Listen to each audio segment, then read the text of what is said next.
नमस्कार दोस्तों, मेरा नाम है चंद्रमोहन और हम कर रहे थे बेस्ट 500 क्वेश्चंस की सीरीज। ठीक है, आप देख रहे हैं स्टडी एज। ये है सेट नंबर 11। इसके पहले मैं 10 वीडियोस अपलोड कर चुका हूं, उसमें 120 क्वेश्चंस कवर करवा दिए गए हैं। बहुत ही महत्वपूर्ण क्वेश्चन जो कि बाल विकास एवं शिक्षा शास्त्र से संबंधित है।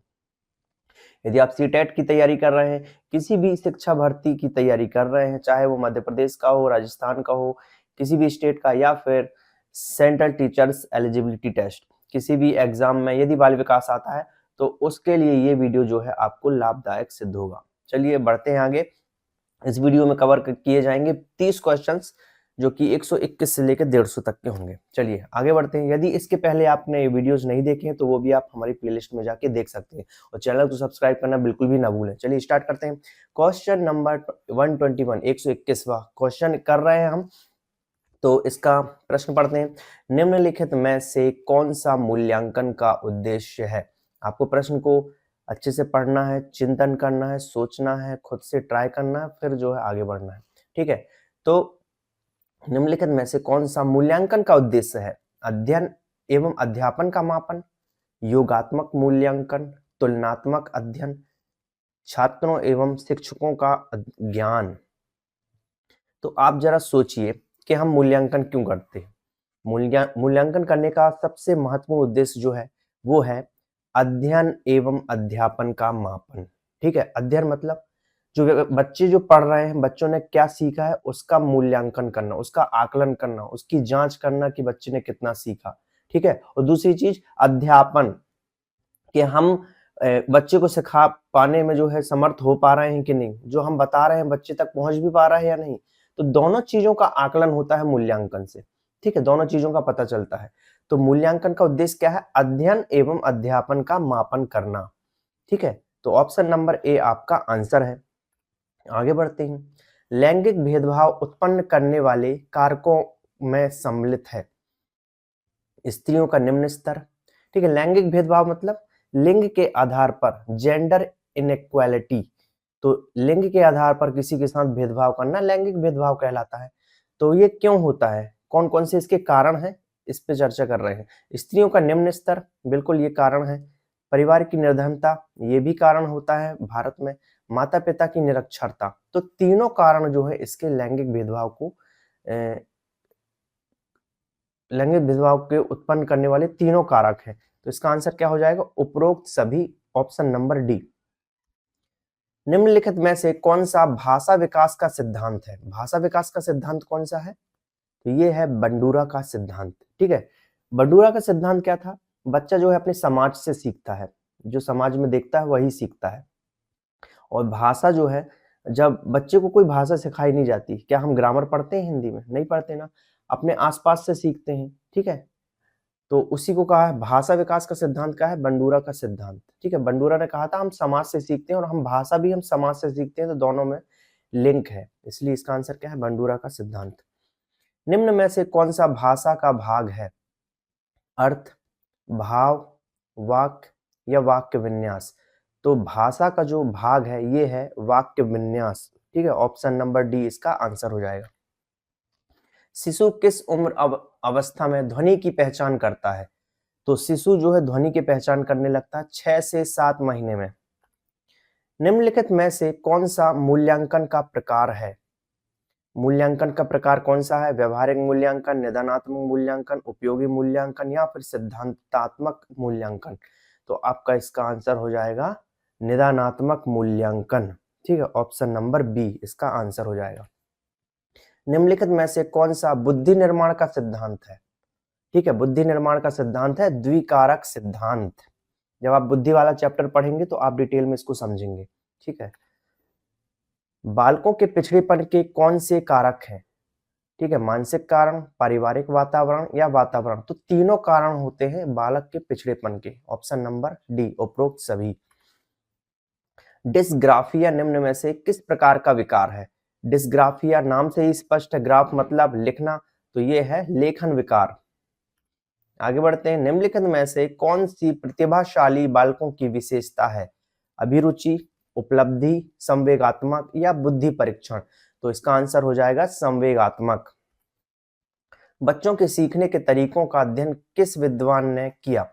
बच्चों के सीखने के तरीकों का अध्ययन, वेरी वेरी इंपॉर्टेंट, हम बार बार पढ़ते हैं, जीन पियाजे। जीन पियाजे ने जो है बच्चों के विकास के 4 अवस्थाएं बताई थी, ठीक है, संवेदी प्रेरक अवस्था, पूर्व संक्रियात्मक अवस्था, मूर्त संक्रियात्मक अवस्था और अमूर्त संक्रियात्मक अवस्था। ये 4 अवस्थाएं बच्चे के विकास की बताई थी जीन पियाजे ने, वही ये क्वेश्चन है, ठीक है। चारों को जो है अच्छे से आपको करना है, जीन पियाजे से एक ना एक क्वेश्चन जो है आता ही आता है।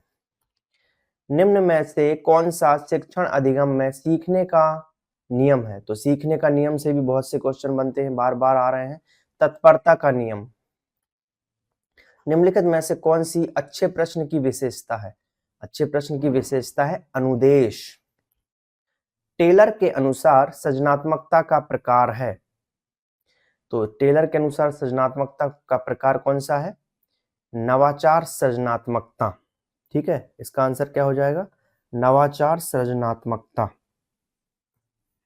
ठीक है, बिल्कुल सही है। आगे बढ़ते हैं। अभिक्षमता का तात्पर्य निम्नलिखित में से है। तो अभिक्षमता का प्रकार है बालकों की अंतःशक्ति। तर्कणा के कितने प्रकार होते हैं? तर्कणा के प्रकार होते हैं 2। सीखने की किस विधि का प्रतिपादन बंडूरा द्वारा किया गया? तो बंडूरा ने दिया था प्रेक्षण द्वारा सीखना। अभी मैंने बताया समाज से कब सीखेंगे हम? जब प्रेक्षण करेंगे, ऑब्जर्व करके जब सीखते हैं, उसको क्या बोलते हैं? बंडूरा का सिद्धांत। पुनर्वलन का सिद्धांत निम्न में से किसने दिया? तो पुनर्वलन का सिद्धांत दिया था B.F. स्किनर ने, ठीक है, ये भी आपको पता होना चाहिए। चलिए, परियोजना विधि का जनक किसे माना जाता है? परियोजना विधि का जनक है किलपैट्रिक। कलन विधि एक प्रकार का है। कलन विधि क्या है? नियमों का समुच्चय, ठीक है। कलन विधि क्या है? नियमों का समुच्चय। समस्या समाधान वह प्रतिमान है जिसमें तार्किक चिंतन निहित होता है। समस्या समाधान वह प्रतिमान है जिसमें तार्किक चिंतन निहित होता है। यह कथन किस विद्वान का है? तो कथनों से बहुत क्वेश्चन आते हैं दोस्तों, इसका आंसर हो जाएगा स्टैनले ग्रे। एक अन्वेषक के रूप में बालक अपनी समस्याओं की खोज किस रूप में करता है? एक अन्वेषक के रूप में बालक अपनी समस्याओं की खोज किस रूप में करता है? तो निरीक्षण द्वारा, हाँ बिल्कुल सही। सामान्यीकरण करता है और प्रमाणीकरण। तो इसका आंसर हो जाएगा उपरोक्त सभी। प्रौढ़ व्यक्तियों की अधिगम प्रक्रिया को स्पष्ट करने के लिए कौन सा सिद्धांत है? शैक्षिक सिद्धांत, अनुभवजन्य अधिगम सिद्धांत, अंतर्दृष्टि सिद्धांत या अधिगम सिद्धांत? तो इसका आंसर हो जाएगा आपका प्रौढ़ व्यक्ति से संबंधित अनुभवजन्य अधिगम सिद्धांत। निम्नलिखित में से किसने कहा था कि संवेग व्यक्ति की उत्तेजित दशा है? देखिए, कथनों से बहुत क्वेश्चन आते हैं दोस्तों, इसको अच्छे से करना है आपको। निम्नलिखित में से किसने कहा था कि संवेग व्यक्ति की उत्तेजित दशा है? तो ये कहा था वुडवर्थ ने। ये जो है बहुत कंफ्यूजिंग होते हैं, इसलिए मैं बार बार इसको चेक जरूर करता हूँ, क्योंकि गलत नहीं बता सकता हूँ आपको। आगे बढ़ते हैं। निम्नलिखित में से कौन सा संवेग से संबंधित सिद्धांत है? संवेग से संबंधित सिद्धांत है आपके कैनन-बार्ड सिद्धांत, जेम्स लैक का सिद्धांत, स्केचर सिंगर सिद्धांत। ये तीनों जो है संवेग से संबंधित सिद्धांत है। तो ये उपरोक्त सभी में आपका आंसर हो जाएगा। अधिगम का तात्पर्य है पढ़ना, सीखना, सर्वांगीण विकास या ये सभी? तो अधिगम का मतलब ही होता है सीखना। मनोवैज्ञानिकों के अनुसार अभिप्रेरणा चक्र के क्रमिक कदम निम्नलिखित में से कौन से हैं? मनोवैज्ञानिकों के अनुसार अभिप्रेरणा के चक्र पूछा, अभिप्रेरणा चक्र, ठीक है, कदम कौन कौन से हैं? आवश्यकता, प्रोत्साहन, अंतर्नोद। तो ये सभी इसके जो है कदम हैं, स्टेप्स। व्यक्ति के दृष्टिकोण, मूल्य एवं आदर्शों का निर्माण किस अवस्था में होता है? किशोरावस्था, शैशवावस्था, बाल्यावस्था या फिर पूर्ण बाल्य अवस्था? ठीक है, तो व्यक्ति के दृष्टिकोण, मूल आदर्शों का निर्माण होता है बाल्यावस्था में, ठीक है। एक शिक्षक के लिए सबसे महत्वपूर्ण क्या है? कक्षा में अनुशासन बनाए रखना, कक्षा में समय अनुवर्ती होना, विद्यार्थियों को दंड नहीं देना। ए और बी दोनों हो जाएगा आपका इसका आंसर। संवेग को निम्नलिखित में से किस विद्वान ने परिभाषित किया? संवेग को परिभाषित किया था J.S. रॉस ने।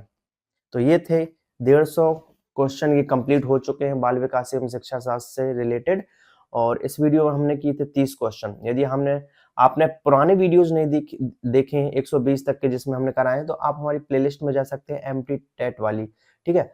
तो उसमें जाके आप सारे वीडियोस देख सकते हैं। वीडियो पसंद आए तो लाइक करें, दोस्तों के साथ साझा करें और चैनल को सब्सक्राइब करना बिल्कुल भी ना भूलें। मिलते हैं अगले वीडियो में, तब तक के लिए बाय बाय।